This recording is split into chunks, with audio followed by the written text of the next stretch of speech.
رمضان مبارک کا set up اللہ رب العزت نے ایسا بنایا کہ اگر بندہ اس پورے سیٹ اپ پہ غور کرے اور تھوڑا سا سوچے تو واقعی تقویٰ تو سامنے کھڑا نظر آتا ہے. ہر بندے کو شکایت ہوتی ہے جی اعمال نہیں ہوتے. اعمال اس لیے نہیں ہوتے کہ شیطان پریشان کرتا ہے. تو کہا اچھا یہ دشمن نمبر 1 شیطان تمہارا پہلے نمبر کا دشمن، تو ٹھیک ہے ہم اس کو اریسٹ کر دیتے ہیں، پھر تو تم سے ہو جائے گا. ہاں پھر کوشش کریں گے. تو اللہ پاک نے پکڑ دھکڑ کروائی اور چاند دیکھتے کے ساتھ ہی ان کو اریسٹ کر دیا. چنانچہ وہ قید ہو گئے. جب وہ قید ہو گئے تو کہا بھائی اب کیا عذر ہے، عمل کرو کہ پیارے اللہ یہ نفس جو ہے یہ انسائیڈ جو دشمن ہے یہ پریشان کرتا ہے. کہ اس کا بھی علاج بتاتے ہیں. صبح سے شام تک نہ کھانا نہ پینا، ہر ایک اعتبار سے سارے راستے بند کرو. شہوات کے راستے بند، کوئی انجوائے نہیں کر سکتے، اور کھانا پینا بھی تمہارا بند. اب یہ نفس جو ہے چرمرا جاتا ہے. چنانچہ جب شام کا وقت ہوتا ہے بالخصوص عصر کے وقت آدمی کی ساری صلاحیتیں گناہ کرنے کی ایک دم جواب دے چکی ہوتی ہے.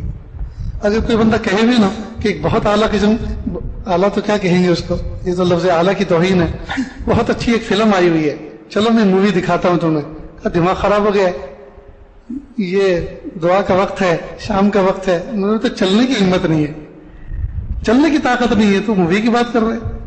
تو اس وقت گناہوں سے ایک طبعی نفرت سی ہو جاتی ہے، اس لیے کہ گناہ کرنے کے جو جذبات ہیں، جو اٹریک ہیں، جو کششیں ہیں، وہ ساری کی ساری مان پڑ جاتی ہے. آنکھ کچھ دیکھنے کے لیے تیار نہیں، دل کچھ سوچنے کے لیے تیار نہیں، بس ایک طرف رجوع ہوتا ہے کہ میں اللہ سے دعا کروں. ایسے ہی ہوتا ہے نا. تو دشمن نمبر 1 کو اللہ پاک نے اریسٹ کروایا فرشتوں کے ذریعے، اور دشمن نمبر 2 نفس جو ہے اس کو اللہ رب العزت نے ایسا سجیشن، ایسا اللہ پاک نے ایسا پروگرام بنا دیا کہ کھانا بند، پینا بند، شہوات کے اوپر تالے لگ گئے. اب بس ان چیزوں سے بچ کر آپ زندگی گزارو. ظاہری بات ہے جب کھانا بھی بند، پینا بھی بند، تو مستیاں بند ہو گئی، شرارتیں بند ہو گئی. تو کہا اب تو تم عبادت کر سکتے ہو کہ ہاں اللہ اب ہم کریں گے. تو کتنی کریں گے، کمزور تو ویسے ہی ہو گئے، بھوک میں زیادہ دیر بول نہیں سکتے، زیادہ دیر تم پڑھ نہیں سکتے، زیادہ دیر تم بیٹھ نہیں سکتے، تو کریں کیا. تو اچھا چلو ہم ریٹ بڑھا دیتے ہیں کہ فرضوں کو 70 فرضوں کے برابر، نفلوں کو فرضوں کے برابر، نفلوں کو فرضوں کے برابر کرتے ہیں اور فرضوں کو 70 فرضوں کے برابر کرتے ہیں. اب تو تم خوش ہو؟ ہاں اللہ اب ہم خوش ہیں. اچھا چلو ایک چانس اور دیتے ہیں، تمہاری دعائیں ہم قبول کریں گے، لہذا شام کے وقت ہم ایک سیل لگاتے ہیں، شام کے وقت ہم ایک کاؤنٹر لگاتے ہیں اور اعلان کرواتے ہیں باقاعدہ، ہے کوئی مغفرت چاہنے والا اس کی مغفرت کی جائے، ہے کوئی مانگنے والا اس کو دیا جائے، لہذا تم دسترخوان پر بیٹھ کے بس دعائیں کیا کرو، ہم تمہاری دعاؤں کو قبول کریں گے. ایک وقت اور دیتے ہیں، سحری کا وقت. اس وقت تمہیں الگ سے کوئی محنت نہیں کرنی. عام دنوں میں تو تمہیں یہ تقاضا ہوتا ہے کہ جی وہی وقت تو سونے کا ہے اور اسی وقت تہجد میں اٹھنے کی بات کر رہے ہیں. تو اس وقت تو تمہاری ضرورت ہے، کھانا پینا تمہاری ضرورت، تمہیں اٹھنا تو ہے ہی. لہٰذا جب اٹھ گئے تو اب 2-4 رکعتیں بھی پڑھ لو، اب ہمارے سے ذرا مناجات بھی کر لو، ہم سے ذرا ملاقات بھی کر لو، اور ایک اپلیکیشن تو بڑھاؤ نا آگے. اللہ اکبر کبیرہ، سبحان اللہ. ایسا لگتا ہے اللہ پاک نے ایک پری پیڈ پروگرام بنایا بندوں کی مغفرت کا، بندوں کو ولایت دینے کا، بندوں کو تقویٰ دینے کا، بندوں کو تحفہ دینے کا. چنانچہ افطار کے وقت بھی دعا قبول، سحر کے وقت بھی دعا قبول، نفلوں کو فرضوں کے برابر، فرضوں کو 70 فرضوں کے برابر، تلاوت کا ثواب بڑھا دیا، عبادات کا ثواب بڑھا دیا، خرچ کرنے کا ثواب بڑھا دیا. اچھا تم یہ سب نہیں کر سکتے تو تم کھاتے پیتے تو ہو نا، ارے تھوڑا سا کسی کو کھلا بھی دیا کرو.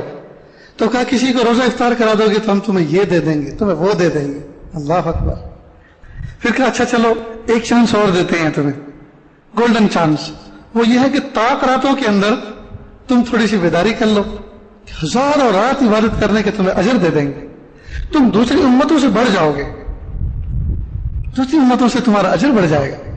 وہ تو عبادت کر کے اتنا نہیں کر پائے جتنا تم ایک رات میں تھوڑا سا جاگ کے وہ کر لو گے، اس لیے کہ اعزازی اجر ملے گا نا تمہیں. وہ تو کرتے تھے تو اس میں نہ جانے کتنے گھوٹالے ہوتے تھے، ریاکاری ہوتی تھی، بھولیں ہوتی تھیں، غلطیاں ہوتی تھیں، پھر ناپ تول ہوگی تب پتہ چلے گا کتنا کھرا کتنا کھوٹا تھا، اسکریپ کتنا نکلے گا اور فیر کتنا نکلے گا. لیکن اصل جو ہے تمہیں تو ہم اعزازی ثواب دیں گے نا، تو اس میں تو کوئی کھوٹ کا سوال ہی پیدا نہیں ہوتا، سارا پیور ہی پیور ہوگا. لہذا صرف چند راتیں طاق راتیں تمہیں جاگنا. اللہ اکبر. لگتا یہ ہے کہ اللہ رب العزت نے رمضان المبارک کے مہینے کو بنایا ہی بندوں کی مغفرت کے لیے، بنایا ہی بندوں کی ولایت کے لیے، بنایا ہی اللہ پاک نے بندوں کو چارج کرنے کے لیے کہ یہ چارج پورے سال پھر کام دے. اللہ اکبر کبیرہ. اللہ اگر کوئی بندہ اپنی گاڑی کی سروس اگر وقت پہ نہ کرائے نا تو پھر اتنا لمبا چوڑا خرچہ نکلتا ہے کہ بندہ حیران ہوتا ہے. تو اسی طرح ایسا لگتا ہے کہ اللہ پاک پورے سال جو بندے کی گاڑی چلتی ہے اللہ رب العزت اس مہینے میں اس کی ایسی سروس کر دیتے ہیں کہ ساری کی ساری چیزیں پھر گویا ایک نیا کھاتا شروع ہوتا ہے، نئے نام سے ایک نیا کام شروع ہوتا ہے. اللہ رب العزت ہمیں رمضان کی واقعی قدردانی کی توفیق عطا فرما دے. اب اللہ فرماتے ہیں کہ دیکھو بھائی، شام کے وقت تم دعا کرو گے تو قبول، سحر کے وقت دعا کرو گے تو قبول جی، اور تم نفلیں پڑھو گے تو تمہیں اجر، اور فرضوں کا ہم نے ریٹ بڑھا دیا جی، طاق راتیں تمہیں دے دی. اتنا سب کچھ دینے کے بعد اگر تمہیں تقویٰ نہ ملے تو پھر یہ ساری کی ساری تو اٹھک بیٹھک بیکار ہی ہے. لہذا یقیناً یہ ہم نے بنائے اس لیے ہے تاکہ تمہیں تقویٰ مل جائے. اللہ جی کیسے تقویٰ ملے؟ تقویٰ ملے کیسے؟ کہ بھائی تم سمجھے نہیں ابھی تک اس بات کو کہ جب تم نے ایک مہینہ کھانے کی چیز آپ کی حلال تھی، فروٹ حلال تھا، پینا حلال تھا، کمائی ہوئی چیزیں لائی ہوئی فریج کے اندر اسٹور تھی، وہ سب کی سب چیزیں کھانا حلال تھا، لیکن تم نے میری محبت میں میرے حکم سے ان حلال چیزوں کو اپنے اوپر حرام کر لیا. جب صبح سے شام تک حلال چیزوں سے تم ایک مہینہ بچے، اب تمہیں اس بات کی تو مشق ہو جانی چاہیے تھی نا کہ اب تم پورے سال حرام چیزوں سے بچ سکو.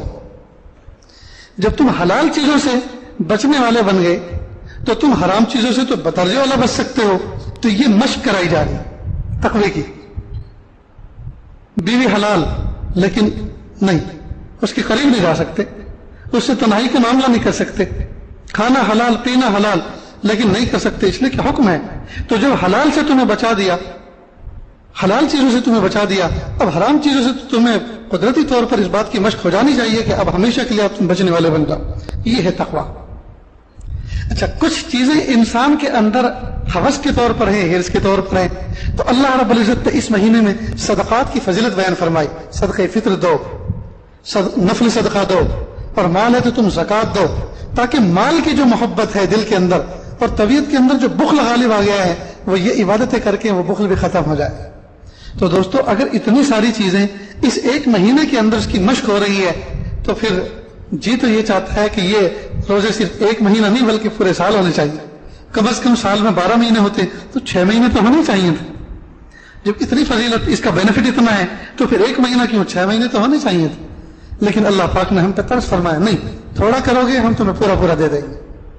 ہم کریم ہیں، ہم رحیم ہیں، تم تھوڑا کرو گے ہم تمہیں پورا پورا عطا فرما دیں گے. تو واقعی اللہ کی ذات و ذات ہے کہ ہم تھوڑا کریں گے اللہ پاک پورا عطا فرما دیں. ہم کوشش ہی تو کریں. تو اللہ رب العزت نے رمضان المبارک کا جو مہینہ یہ ہم پر کرم فرمایا، ترس کھایا اللہ رب العزت کی رحمت نے ہماری ذات پر کہ بندو تم میلے ہو چکے ہو. اور واقعی جب بچہ بہت میلا ہو جاتا ہے تو ماں باپ سے دیکھا نہیں جاتا، تو پھر ماں باپ ماں اس کو پکڑ کے ٹھنڈے پانی میں، گرم پانی میں جو میسر ہو اس کو غسل دے ہی دیتی ہے، نہلائی دیتی ہے. ایسا لگتا ہے اللہ تعالیٰ کی رحمت کو ترس آ گیا اور اللہ کی رحمت سے دیکھا نہ گیا کہ بندے بہت میلے ہو چکے ہیں. تو اللہ رب العزت نے یہ منتھ آف رمضان مبارک کا مہینہ ایک مرتبہ ہمیں اور عطا فرما دیا انعام اور تحفے کے طور پر. گویا ہمیں اللہ پاک کرنا چاہتے ہیں، اللہ صاف کرنا چاہتے ہیں. اب اللہ سے ہمیں یہ دعا کرنی چاہیے کہ پیارے رب، یہ رمضان مبارک کا مہینہ ہمارے زندگی کا ایک تو آخری مہینہ نہ بنے، اور دوسرا یہ کہ پیارے اللہ اس رمضان مبارک کے مہینے میں تو آپ ہمیں اپنی ولایت دے ہی دیجیے، ہدایت دے ہی دیجیے، تقویٰ دے ہی دیجیے، اور ایسا دے دیجیے کہ اس کے بعد ملنے کے بعد پھر چھیننے نہ پائے، ملنے کے بعد پھر کوئی بد پرہیزی نہ ہونے پائے. اس بات کا دوستو عزم مسلم کریں، اس کا ارادہ کریں تو کامیاب ہوں گے، ورنہ دوستو رسمیں رسم ہے. ایک دو تراویح میں ہم نے پابندی کے ساتھ ذرا نشاط دکھایا اور اس کے بعد پھر ہم ادھر ادھر بیٹھنا شروع ہو گئے. رمضان مبارک کا مہینہ گویا کھانے پینے کا ایک فیشن کا مہینہ ہو گیا کہ عام دنوں میں بھی کھاتے تھے لیکن اس مہینے میں ذرا کچھ ویرائٹی بڑھ گئی. بس اتنا ہی ہوا نا, اور تو کچھ نہیں ہوا. کوئی زندگی میں کوئی تبدیلی تو لانے کے ہم نے خود نہ فیصلہ کیا نہ کچھ ارادہ کیا. تو دوستو, رمضان کے مہینے آئے اور چلے گئے, لیکن یہ آنے کے بعد ایسے نہ چلا جائے جس طرح سے پہلے رمضان کے مہینے چلے گئے. اس رمضان کے مہینے کو زندگی کے سنوارنے اور زندگی کے بنانے کا ایک قیمتی حسین موقع سمجھ کر, گولڈن چانس سمجھ کر, پرائم ٹائم سمجھ کر ہم گزارنے کی کوشش کریں. اللہ سے دعا ہے کہ اللہ رب العزت ہمیں رمضان مبارک کی صحیح قدردانی کی توفیق عطا فرمائے اور ان ایام کو ہمیں کیش کرنے کی اللہ پاک توفیق عطا فرمائے. وآخر دعوانا ان الحمد للہ رب العالمین.